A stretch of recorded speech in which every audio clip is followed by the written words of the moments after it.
We're starting another part of exponents. It actually leads us nicely into logarithms.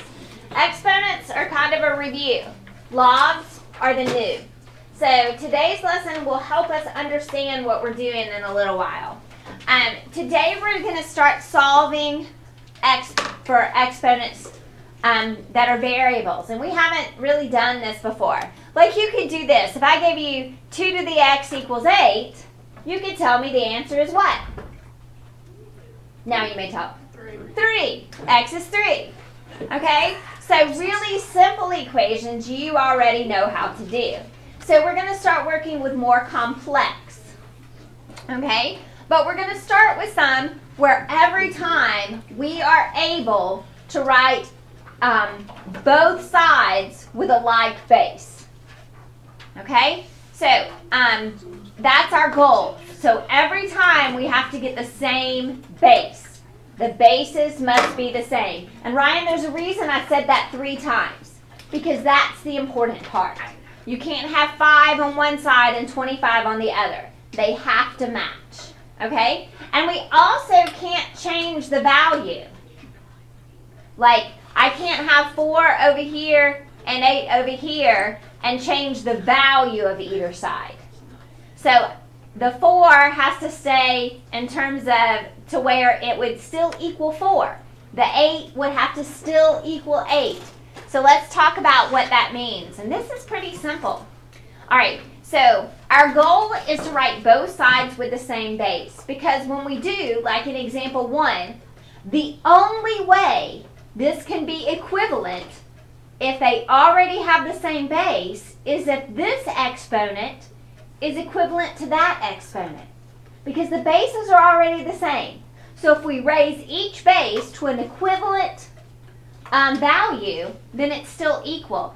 So what we can do at this point, once we have like bases, is set the exponents equal and solve.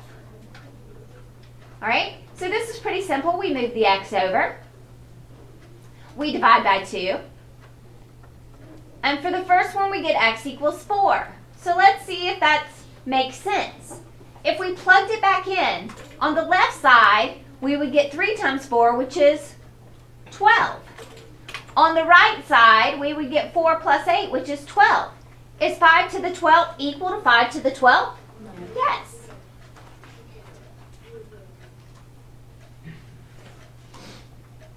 Okay, so number 2, we already have the same base, 10 and 10. So once we have it written with a common base, all we do is set the exponents equal and solve. Okay? So you would move your variables to one side, your numbers to the other, and we get 2 equals x.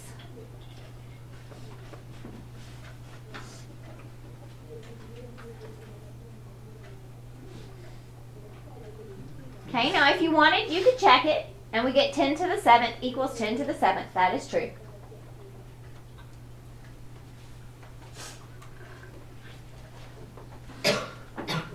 Okay, so seldom do we see it exactly like 1 and 2. Most of the times when we see these problems, and you will see these on the SAT and ACT on the no calculator portion of those. So that's why we have the box up at the top. This is on the no calculator part, okay? This is the first one where I do not have the same base. Now, my first goal is to look at the bigger number and see if I can write it as a power of the smaller number. Can I write 16 as 4 to a power? Yes, 4 to the 2nd. So that's what I do.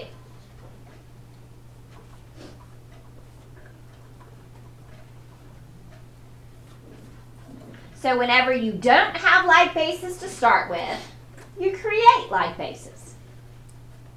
On ones like these, can't you just already look at it and know the answer? Yes, you can. So but on some of the ones I give you, the answer is going to be like -7/2. Oh. But yes. And if you were taking the SAT, that's what I hope you would do. Like if you could look at this and know the answer is 1, just write 1 and keep going.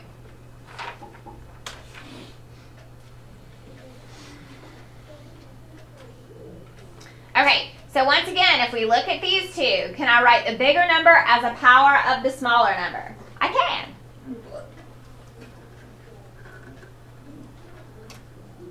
All right, now, what I'm doing is I'm replacing 81 with 9 squared.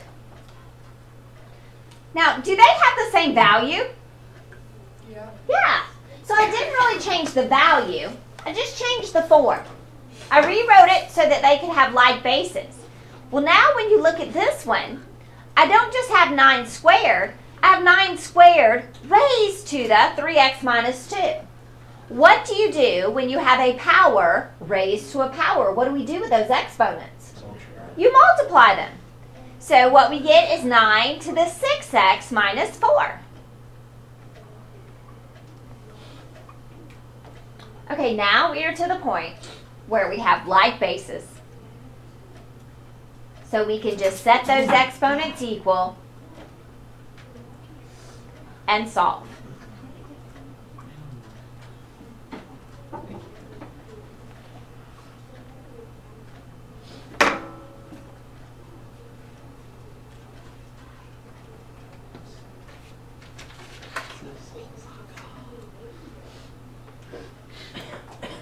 All right, any questions so far?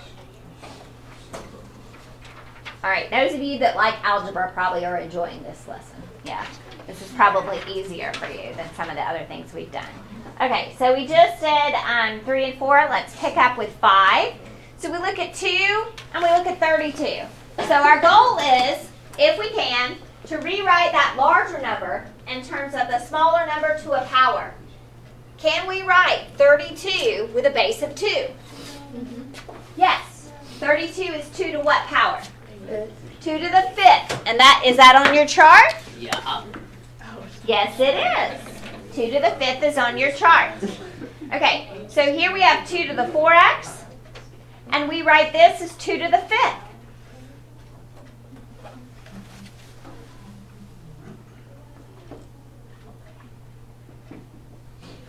Okay, so we're going to distribute here, and this makes 5x minus 5. Because when we raise a power to a power, we must multiply. So we multiply through, and so we get 4x equals 5x minus 5. So negative x equals negative 5, and x equals 5.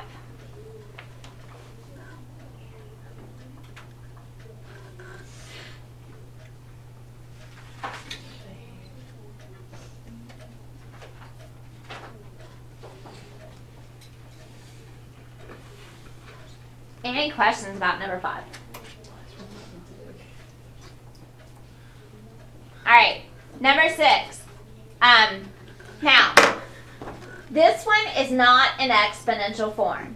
So whenever we have something where there's anything extra, we have to get rid of the extra.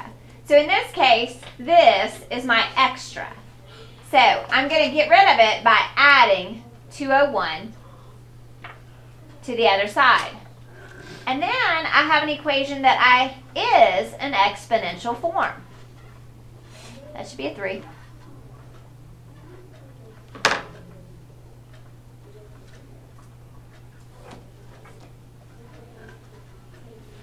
Okay, so look on your table. Is 343 a power of 7?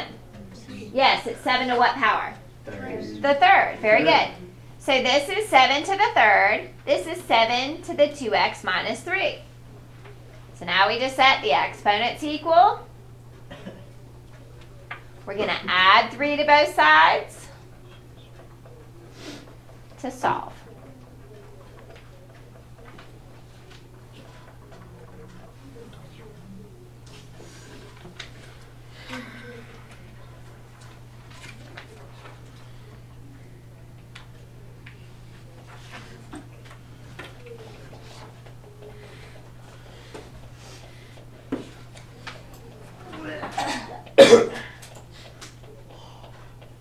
All right, number 7.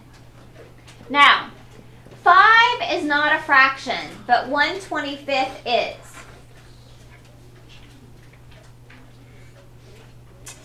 Okay, So we look at these two numbers, 5 and 25. Can I write 25 as a power of 5? Yeah. That is 5 squared, right? But this is not a fraction. What could I do to this to make it a fraction? Put a negative. So all you have to do, if you start out with a fraction, is rewrite it with a negative exponent.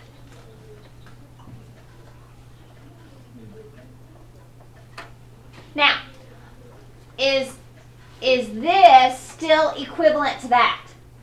Yes. And you should ask yourself that every time you're working one of these problems. You can't change the value and still be correct.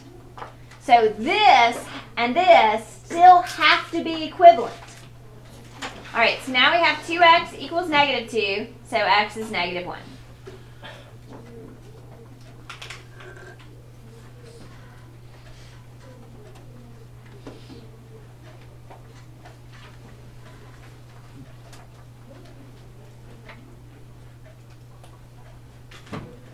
Okay, so all of these are turning out really pretty and nice. Now, on your quizzes and stuff, I will give you ones where, like the last line is 7x equals negative 3, so x equals negative 3/7, and that can be your answer. And that's fine. And I do that so you don't just guess and check. I want to make sure you understand what's going on here. So, this next one, I've got 2 and 1/16. What's a common base for those two? 2. So this one, I don't have to change any. This one does have to change, but I can't change its value. Very good, negative 4. So I changed the form, but not the value. Perfect. So we get x plus 3 equals negative 4. X equals negative 7.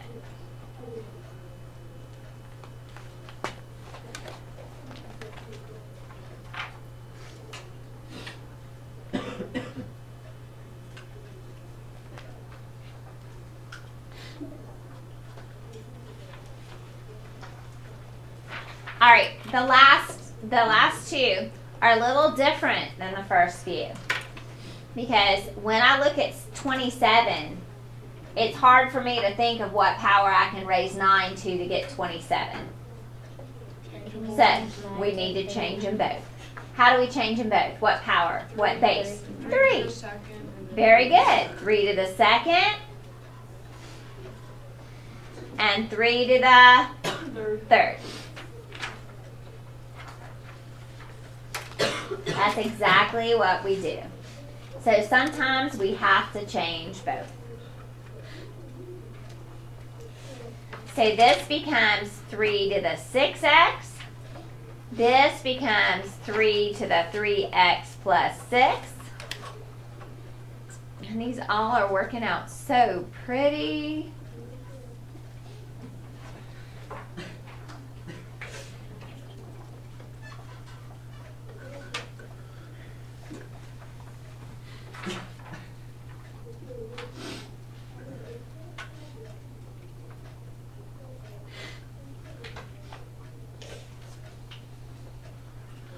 Alright, I want you to try number 10. I'm going to hit pause in the recording for a second.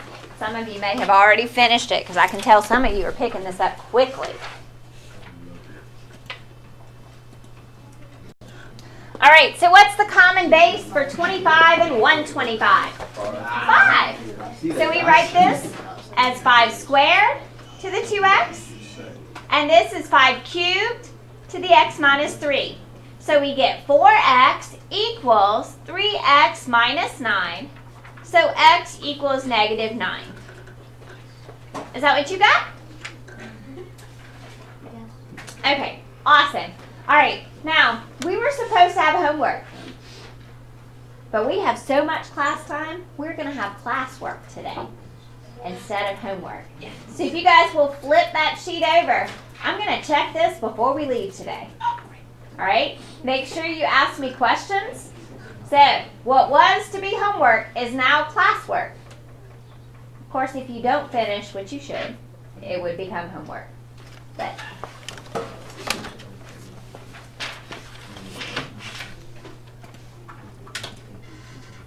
Chin, Sean,